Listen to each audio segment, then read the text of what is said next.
will definitely get usage out of them. Let's take a look at this necklace. This is a good one. So nice vintage necklace. It has a barrel clasp. The one you twist it in opposite directions so that you can get it on and off. And usually the American barrels they have like this, if we can clear up the picture, have like this golden threading inside. Let's see, stop moving. There you go. And then the barrel itself is like silvered. So that's one way you can kind of tell if it's American or not.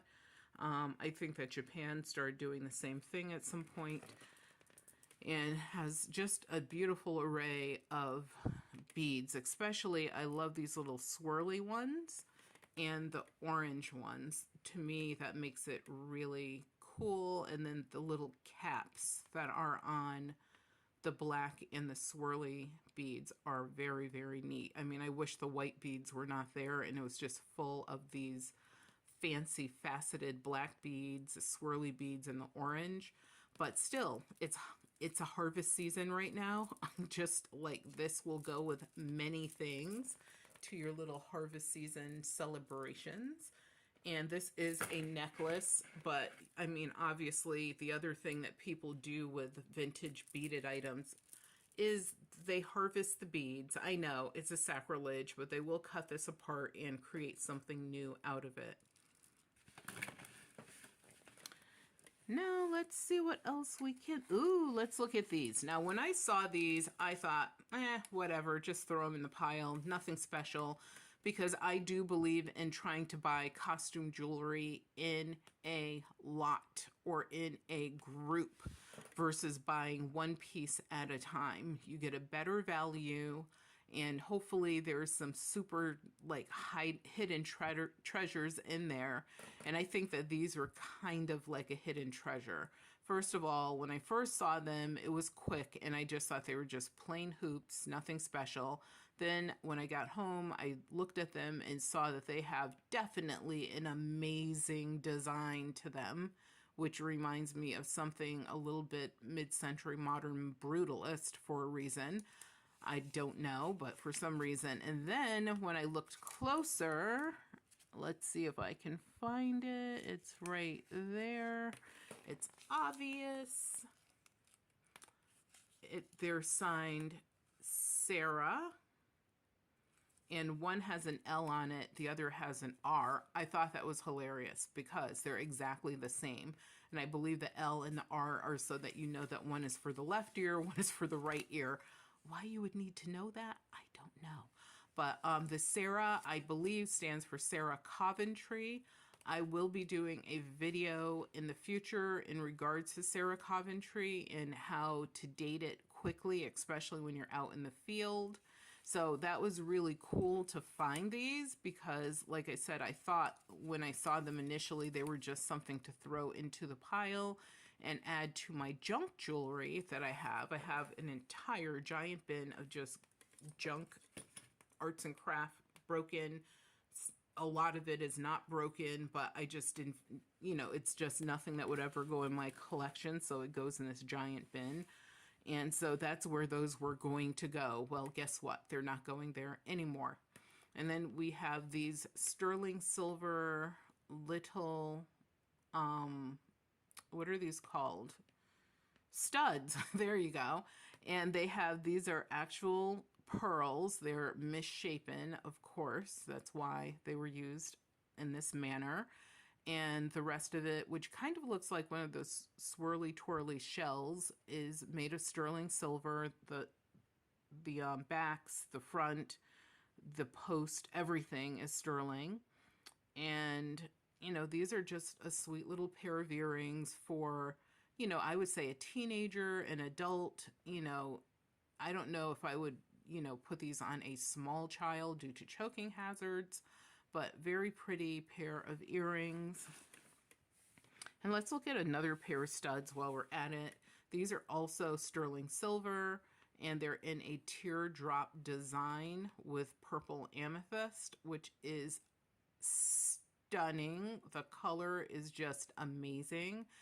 And especially when the sun hits these, really, really pretty. What a really nice accent, nice thick stud design. They're not like thin, they're not, you know, shallow. That's another thing. And then you have, of course, everything on this is sterling silver besides the amethyst stone, which is also faceted and has a beveling around the perimeter of it. So super pretty studs. So you have two pretty pairs of studs there. Next, what do we have? We're going to stick with the silver for a moment. We have another pair of sterling silver earrings. Once again, these remind me of something a bit tribal, simply because of the shape and the design. You know, they're just, or even modernist. And these are also sterling silver, and the markings are not only on the fish hooks, but also you could see, we'll see if this clears up. Yeah, it's coming in and out, but it's also marked. Yep, you can see it right there on each one, which I like that. I like when everything is marked all over the place, because then there's never a question. And it's also marked right there. And on the fish hooks as well, it's marked, they're marked sterling as well. If we can get this to clear up. Not going to take much. Oh, there you go. Much longer with it. Sterling. And so these are really nice, totally giftable, obviously. Everything here I need to still, like I said, go through again. Everything needs to get a nice little wipe down.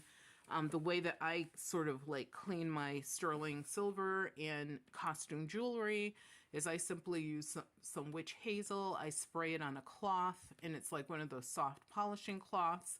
And then I just wipe them down. If you have a piece that's really cruddy, you can use, and I don't know what the name of it is. I would have to go in the other room to get it. Actually, I'll do that. Never dull. This stuff is amazing, and you only need to use a tiny bit of it. It's sort of, and I don't want to open it because it does have a chemically smell, but it's like a giant wad of stuff, and you just pull off a little piece.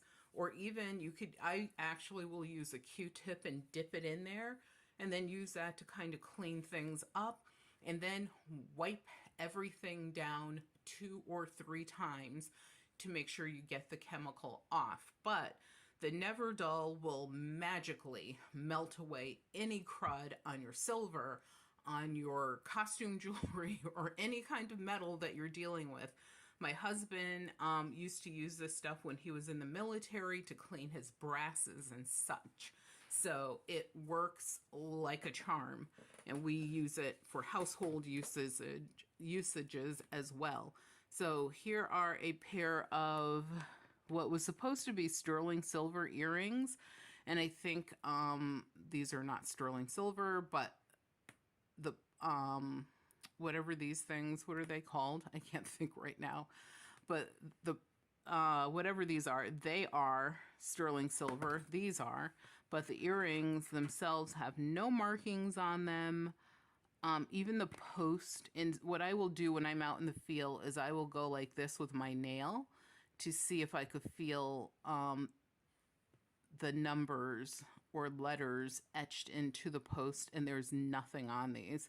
So these were sold as sterling silver, but that was not true. So just something to be aware of. Just because it looks like gold or silver does not mean it's gold or silver, or someone tells you it is. I only believe markings. So if it's not marked, I usually just don't believe it. You can say anything you want. It doesn't matter.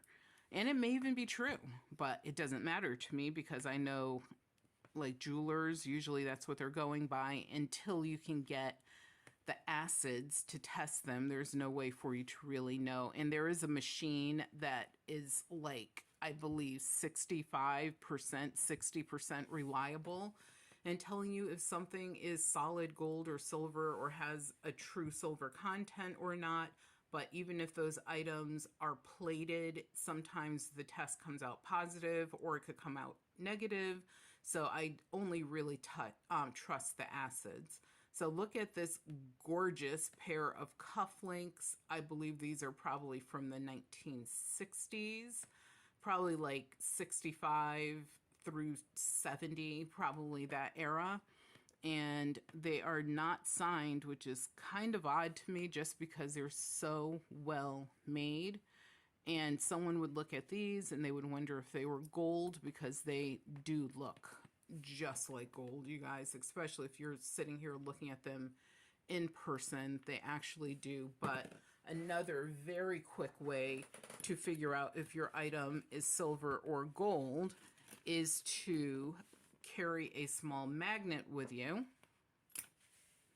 and if it sticks, it's not a precious metal. It's not silver, it's not gold, it's not copper, it is not platinum. It's whatever other metal they use. But these are gorgeous, and I know that the fellows are going to love those. And something I noticed, men kind of like to buy the cufflinks and such in a presentation box, which makes sense because men don't usually have gigantic like jewelry caskets or jewelry dressers like we do as ladies. So just something to keep in mind. And here we have this cute little poodle. This is one that, of course, our daughter will also probably astound with. And this is what the back of it looks like. I think this is probably from the 70s, maybe the 1980s, but I really think it's probably 1970s. It is not signed on the back. Wow, this constant correction with these cameras nowadays is such a pain. And there's not really a lot you could do about it. So there he is. To me, he's a little bit roughly painted. I think he could have been made maybe in Japan, not sure. But he's cute. Actually, let's sit over here because he's cute. And then here we have a pair of sterling silver dangly, and these are danglers because movement on the shell. Sterling silver earrings for pierced ears. And I am finding that there are more pierced earrings out in the market. Let me look at these closer. Let's see what I can see. Yeah, let me see what I can feel. So what I'm doing right now, you can't see me do it, is I'm running my nail over the hook to see if I can feel a silver mark. And I do not feel a silver mark, because something like this would definitely have a silver mark. So, you know, these are questionable to say the least. Like I said, I don't care what anyone says. I want markings. I mean, the really, really old things like Georgian, I would even say Victorian, pre-Victorian and Victorian inclusive. Yes, there will be many, many pieces that are not marked or signed, and I think that's totally fine. But anything after that, the majority of it was marked and or signed. So here we have part of Sarah Coventry's cross collection. For some reason, she really got into making these big, definitely mid-century modern brutalist crosses that had a little bit of a 1940s flair to them. Here is one with a large yellow rhinestone. It's glass in the middle. And this looks like it should be on the side of a Gothic church for some reason. And right there, you can see it says Sarah Cov. And this is how it attaches to the chain. This chain is original. And when she made this particular collection, the chains were decorative. You know, not this style necessarily. They had all different styles. This is just one of them. So that's, you know, sometimes you'll find the cross, but then the chain will be a replacement. So that's something to look out for, especially if you're a purist. And then we have, oh, they're right here, so we might as well touch them. another pair of sterling silver earrings, and another test for, like I just did for the cufflinks, is to take your magnet and see if you feel any magnification whatsoever, even the tiniest bit. That means that it is plated. It is not solid. These don't have any, they're not magnifying. I'm sorry, they're not attaching to the magnet at all. Nor are these, which is a good thing. So that means they probably are sterling. And here I thought I saw, yeah, you can see the silver mark for these right there. And I think it's also on the inside body. These just feel so weird, you guys. I don't know why, but they just, I know they're probably not solid. That's probably why. And they're definitely lighter. They're probably way about the amount of a dime, an American dime. But they are really practical. I mean, these you could wear every single day. They're in excellent condition. And then here we have a charm bracelet. And this charm bracelet, unlike the Betsy Johnson one, is an antique piece. And it has a bunch of religious iconography and love. So hearts are involved as well. But you have a bell. You have, these are little slates with the 10 commandments on them, and all 10 commandments are present. There's several lockets that are part of this as well. Let's see if I can get this one open. I mean, my hands are a mess from gardening, so not really concerned about another chipped nail since I broke all of my nails. But yeah, so it has like several charms on it. This charm is of a book. It has a red rose on the outside and then this cross on the inside and a place for a tiny baby photograph. And then this is supposed to be a vestment. So when you find these religious bits and bobs, sometimes you see something like this. It could be in a different shape, but it's always something that's like covered with glass or in a glass dome, or could be lucite like this one is. And there's a little tiny thing in it, which is supposed to be either a tiny bit of a saint's body or clothing or vestments or the like. I know. I mean, humans, go figure. A little bit gruesome, but so that is what this is. And there are people who just collect little vestment pieces.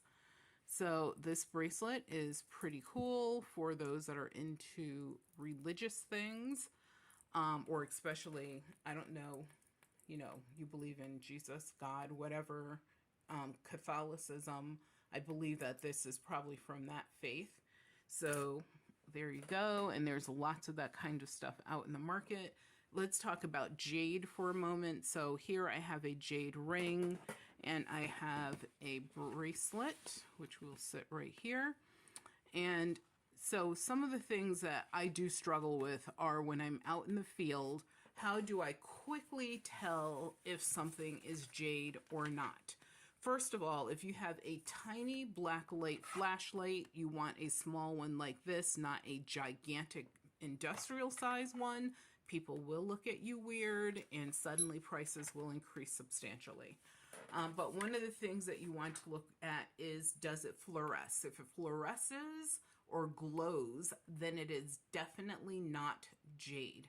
Now, jade is made up of lots of what people in some cases would say are imperfections, but they're really variations in the stone structure where the jade is found and the jade itself. For example, this piece, you can see there's dark green, there's light green, there's all kind of colors in there, and there could be even little bits and bobs of other matter in there from where the jade formed over the millions of years. So that is something that you want in something that's genuine jade. If the piece is opaque, which this piece is definitely considered to be opaque.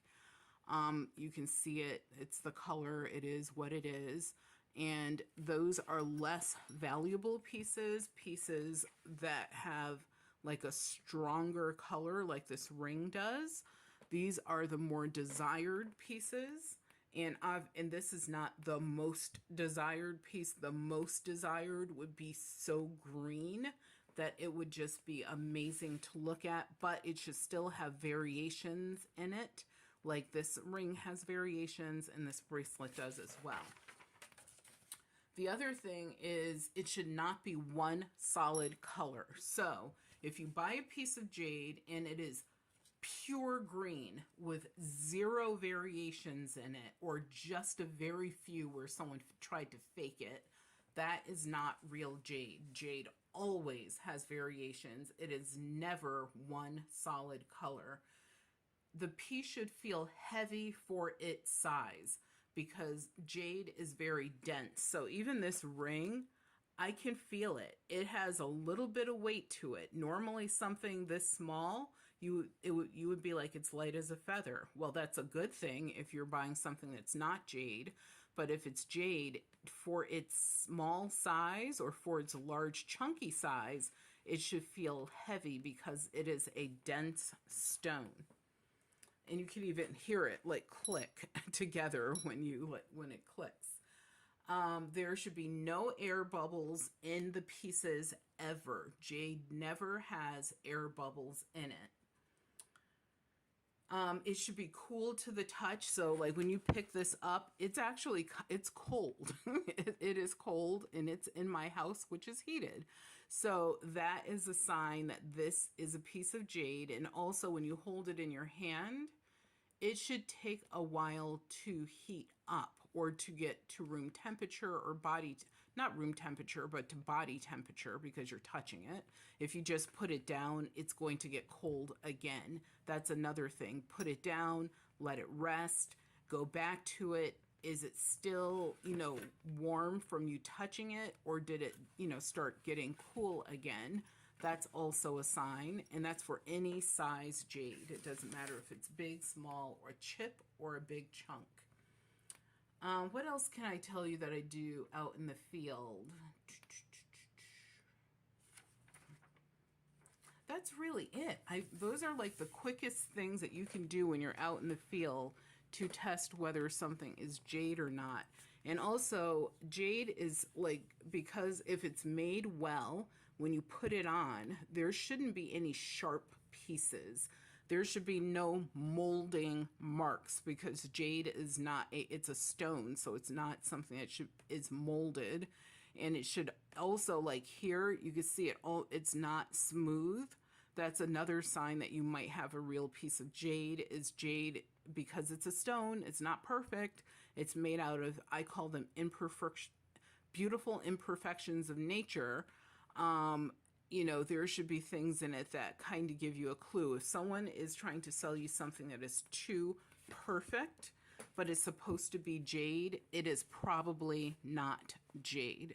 So just, a few things to be on the lookout for and be aware of. So here, going back to our hoard of jewelry, I don't commonly pick up any type of watch whatsoever unless they're really old watches.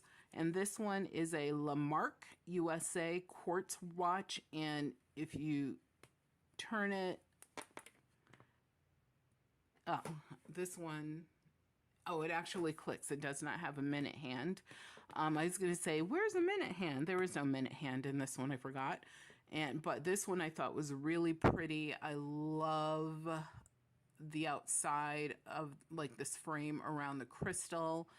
This crystal does have like a little, I think it just needs to be cleaned. Yeah, it just needs to be cleaned. And I don't know if I can take this apart, but if I can, I will, and get in there with a Q-tip and just clean the inside of the crystal a little bit. And it has this as a slide clasp, so it, you can readjust the size easily, just going that way. And this will move with some effort, move up and down. And I will reclasp it together. I love how this clasp is made. Honestly, as good as a watch when you look at it. And we'll clasp that back together. And that's the other thing I liked about this. Everything on this works. And this is the original band. Many times the bands have been replaced. So when you're looking for antique vintage watches, you know, that are not a semi-precious metal or a precious metal, that's what you want. Because if this is not gold, this is not silver, but if it was gold or silver, if it was broken and you were lucky enough to pick it out of a costume jewelry hoard, get it. Why? Because it is worth the value of the gold and or silver or platinum if there is any platinum involved. Here we have a gorgeous jewelry set, and it has, of course, as you can see, the clip-on earrings, and it also has this big, beautiful, bold brooch. This brooch is about the size of probably a walking Liberty dollar. It's probably even a little bit, I'm going to say, it's probably about the size of a walking Liberty dollar. I don't have one of those on hand, so I'm just showing you with this coin. And look at how large the earrings are. They're almost the size of this coin, which is pretty amazing. These are not signed. And these are so nicely done. I wish that they were signed, but they're not. And you can see the back of the brooch, what it looks like, and the back of the earrings. And something else you want to be on the lookout for with costume jewelry is you can do, look it up yourselves. There's something called verdigris. Verdigris can happen with buttons, coins, jewelry, costume jewelry. Copper can get verdigris as well, and it's because moisture of any type has touched that item and been stored, and so it starts this greening process. So if you see that, it doesn't mean it's the absolute end of the world. You might be able to recover that piece if it's not bad, but if it's like deep-seated, or if it's what I would consider aggressive enough, you definitely want to remove those pieces from the other pieces. And I would just honestly recycle them, because if they are left with your other pieces of jewelry, coins, etc., they will also catch the same disease. Verdigris is like a jewelry coin disease situation. So here you have a pair of beautiful, I call these multifaceted earrings. Why? Because they're enameled. They also have these amazing, right here, this one is glass, this one is lucite, like inlaid within the, I guess I'll call these flourishes of nature. And then we also have these beautiful Aurora Borealis rhinestones that are inset as well. So they really put a lot of thought and work into making these. These are really, really nice. They're nicer than I honestly thought they were going to be. In person, they're much, much better.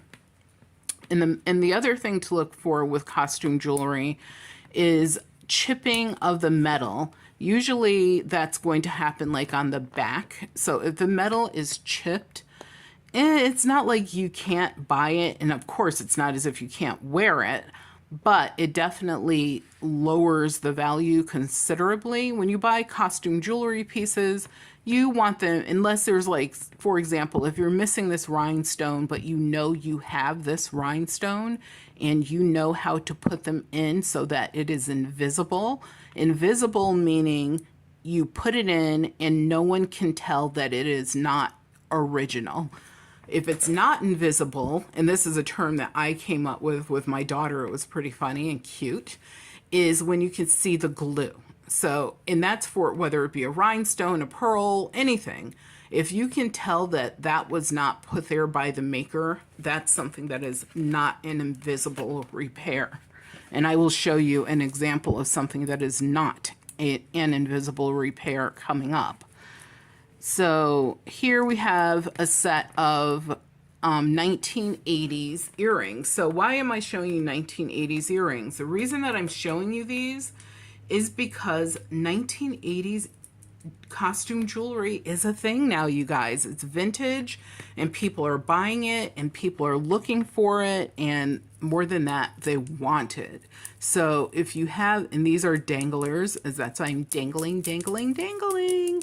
So it has a collection of hanging beads, the black beads up there, and then these beautiful red lucite misshapen beads at the bottom, and then of course a little bead at the end to finish it off. But look at this. This is something that I think made these more special, are the hooks or the clip-ons. These are clip-ons, are the clips. And I just love this work that's done up here. It's something sort of like that just adds that extra oomph, whereas it could have been plain and they could have gotten away with it, but they were like, no, let's take it to another level. And that is something that I look for, especially if you're buying something, I would say 1980s or newer, is look for, you know, where they actually put in that extra bit of work. And actually, and just to let you know, these beads are made of metal, the ones that are right up here. But look at how pretty those are. And then we have this nice Trifari necklace here, and that's another video that will be coming up in the future, is how to date and identify your Trifari jewelry. Trifari is very collectible, and this piece has several telltale things about it. First of all, just the way that it's made, the weight of it, especially for the size, and I mean it has all this open work, and it still has a considerable weight to this necklace.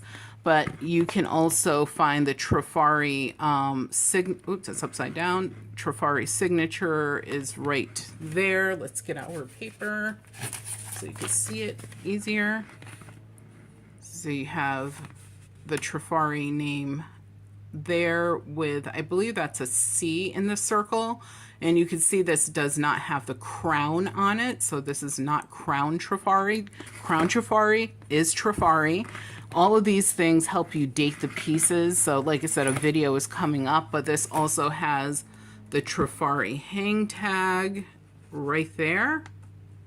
This is the Trifari hang tag. So this piece is really nicely marked. This is what it looks like on the back. It's sort of a book chain construction. Love that.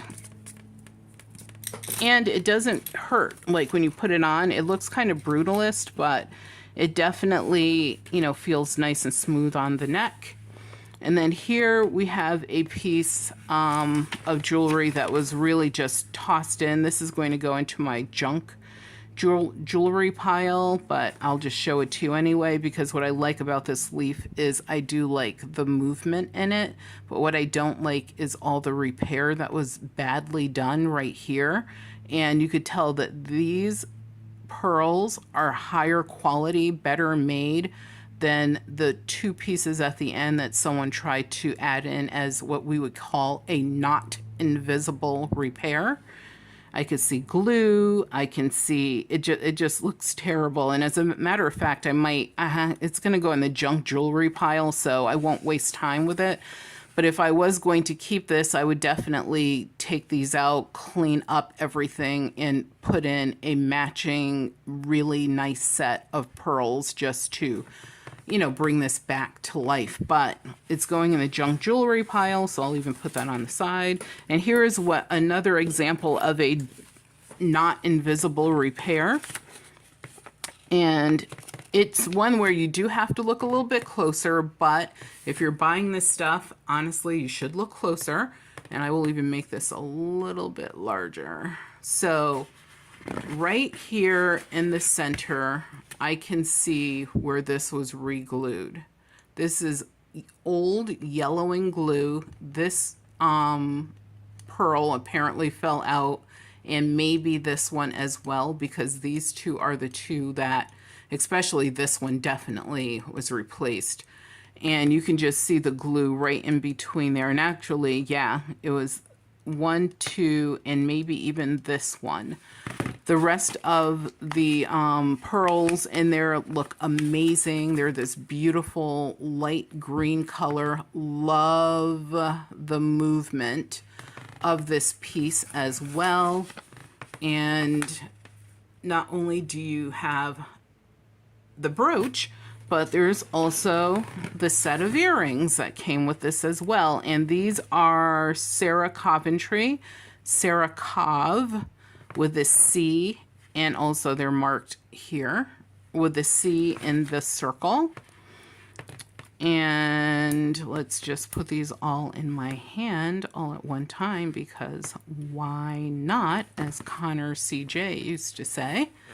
And so this is what you have. And these definitely are a flip back to that 1940s style, 1950s, even 1960s, when ladies were still dressing up and wearing their matched pieces, and even shoes and purses and everything would have some sort of coordination to it.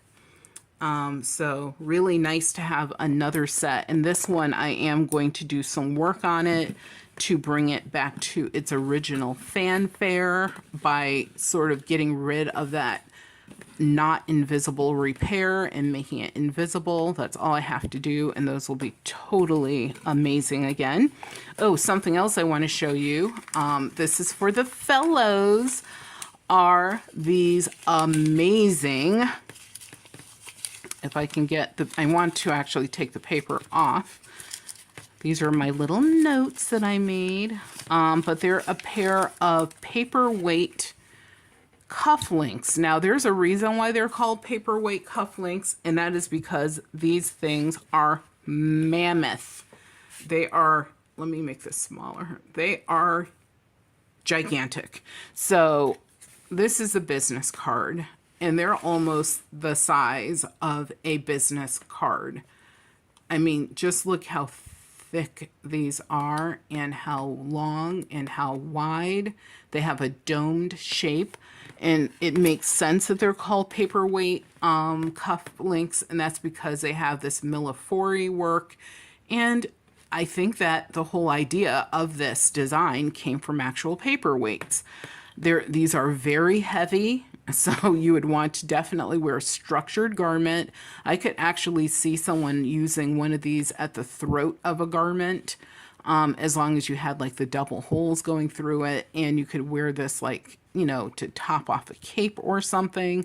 Definitely very costumey, amazing. But there is a patent number on these, and something interesting to know is if you ever have a patent number, all you have to do in Google is type in the words patent number and whatever the number is, and some information will come up so that you can learn about your pieces. So I'm going to put those right there and tell you about this. So a patent, which is patent number 242958, was filed in June of 18th of 1949 by Jacob M.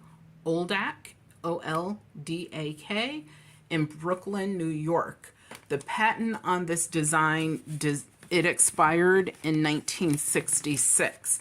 And there were 4 cases against, I'm sorry, my chair is creaking. 4 cases filed against his patent design. You can, go out online and find out even more information about why these cases were filed, who filed them, did he win, did he lose, what happened to poor old Jacob. So interesting that just from that little patent number, you can find out an entire history. I wish every piece of costume jewelry, if it didn't have a maker's name on it, it should at least have some identifying number so that you can go back and say, oh, that was made by Bob or Susie or whoever. Obviously, not everything needs a patent because patents expire, and then people can have the common, what is that thing called? The something commons, where you can then go ahead and use whatever it was because it's not covered by a patent anymore. I should know as a YouTube creator. Here is a necklace. And something interesting about this necklace is it's brand new. It came in a gorgeous presentation box with some little extra bits and bobs. And what I did with this is, and so I'm going to be doing a video in the future, and it's going to be about jewelry that you purchase online by one of the world's largest retailers. So you will have to stay tuned to find out who that retailer is.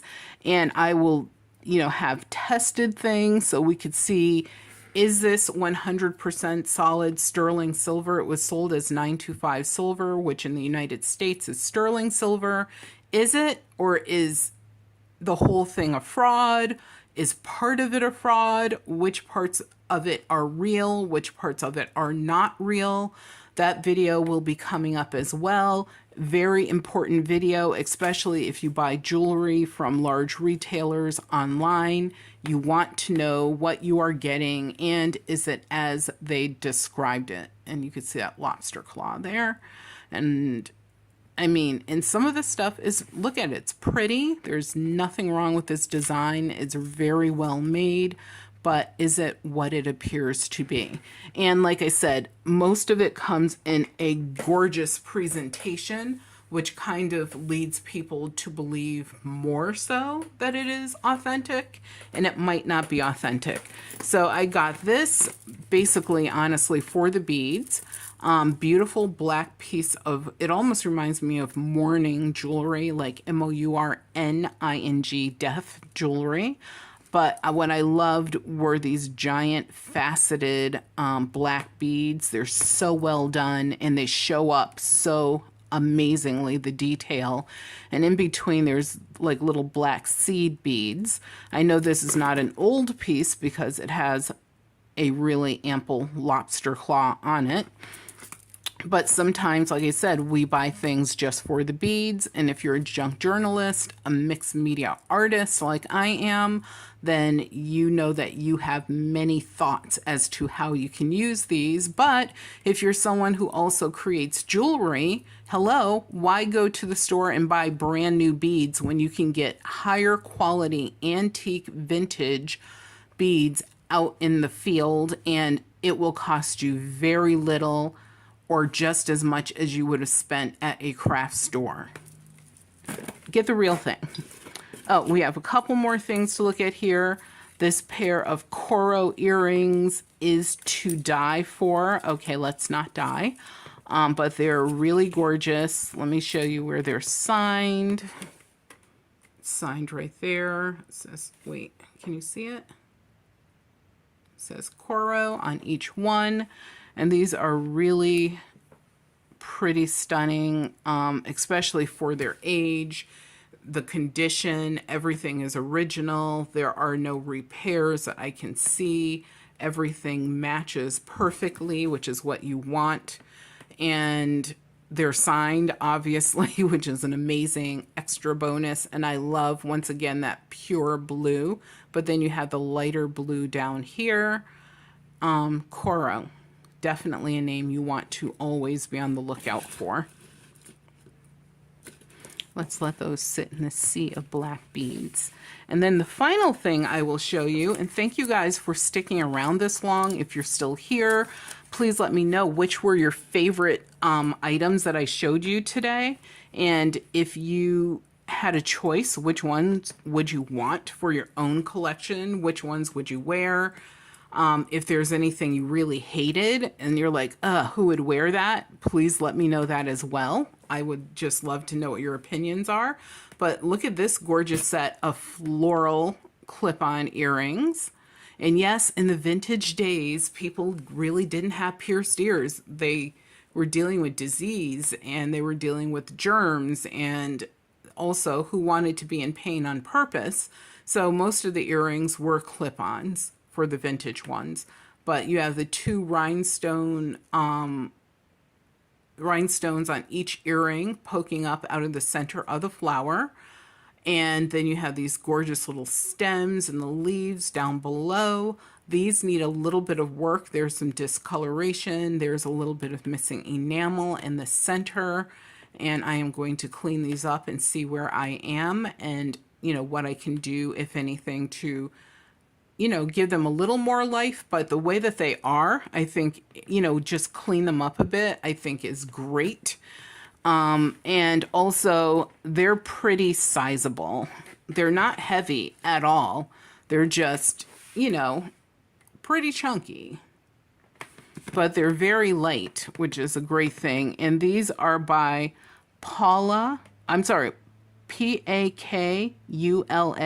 Pakula. And it has a C in the circle for the, I guess, copyright. I would have to do some research on these. I have never heard of Pakula before. If you know anything about Pakula, please leave some sort of information in the comments of this video. I would love to learn. And I thought I had another set to show you, the last ones. So here they are, our last item. And I know some people are looking at these thinking, unassuming, what's so special about those? Well, what's cool about these is the fact that they are nicely enameled with this sort of like a speckled egg effect to them. And the color on these is just really amazing. I'm surprised by how well these are done.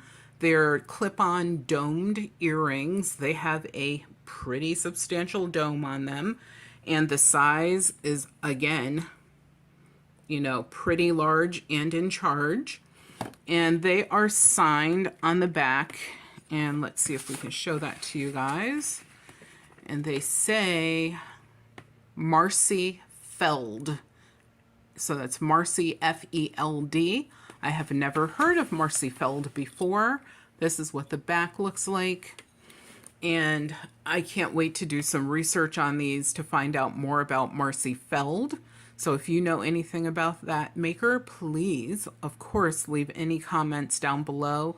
I can't wait to read all the comments in this video because you guys will be educating me as well. And also tell me, who are your favorite makers of costume jewelry? Do you collect? If you do, who do you collect? I want to know everything.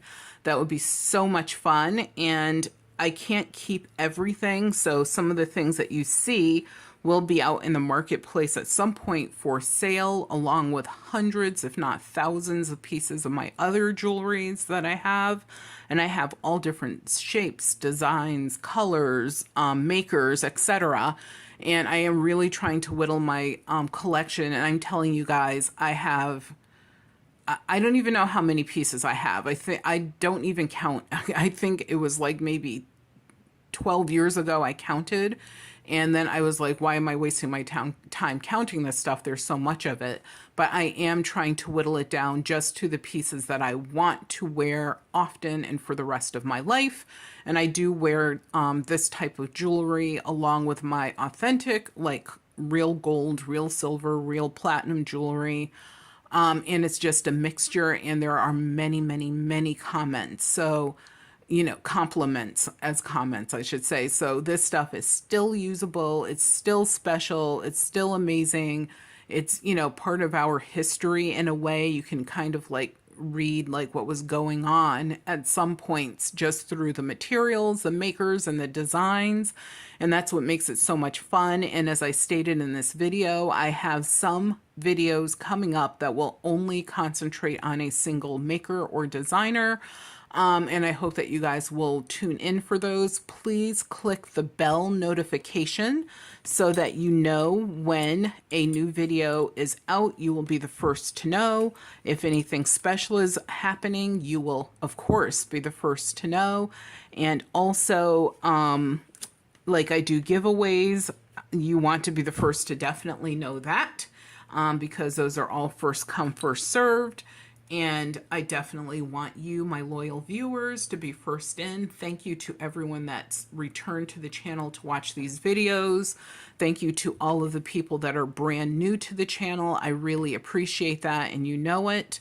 And I try to express that as often as I can. That's why I do giveaways on occasion. And like I said, I can't take it all with me. I can't wear it all, whether it be buttons or costume jewelry or ephemera.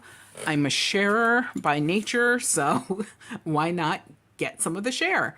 Also, a thumbs up would be greatly appreciated. Remember that your health is your wealth, and without your health, you have absolutely nothing.